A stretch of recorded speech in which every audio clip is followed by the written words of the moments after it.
Hello বন্ধুরা, কেমন আছে সবাই? শীতের সন্ধ্যায় এবং রাতে ভাতের পাতে বা সকালে নাস্তায় এই খাবারটা তুলনাই হয় না। এত মাউথ ওয়াটারিং। চলো রেসিপিটা বলি।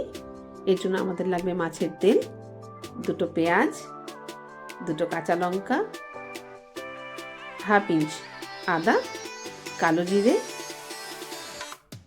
একটু হলুদ গুঁড়ো, একটু লবণ আর একটু ময়দা।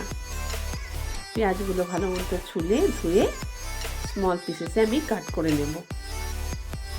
লঙ্কাও তাই একইভাবে কেটে নিয়ে আদাটাকে গ্রেট করে নেব। এরপর মাছের তেলটাকে কেচির সাহায্যে ছোট ছোট পিসে কাট করে নেব। কাট করা হয়ে গেলে একটি পাত্রে মাছের তেল নিয়ে তারপর পেঁয়াজ, আদা, লঙ্কা সেই সব টুকরোগুলোকে দিয়ে তারপর একে একে হলুদ গুঁড়ো, লবণ, কালো জিরে,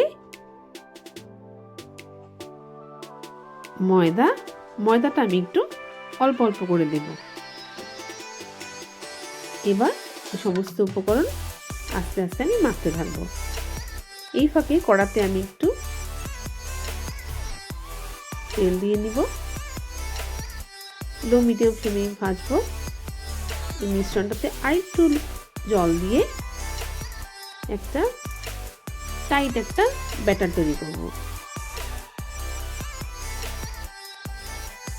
এইবার তেলে হাতের সাহায্যে একটু একটু করে আমি মিশ্রণটা বড়ার আকারে গড়ে দিয়ে দিব।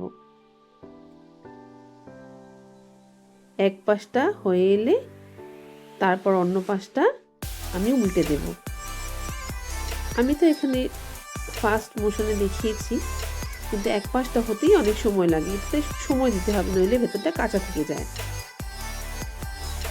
আমি এটা উল্টে নিয়ে প্রত্যেকটা পিসেসের মধ্যে একটু হোল করে দিচ্ছি, যাতে তেলটাও ভেতরে ঢোকে এবং বড়াটাও ভেতর থেকেও কুকড হয়।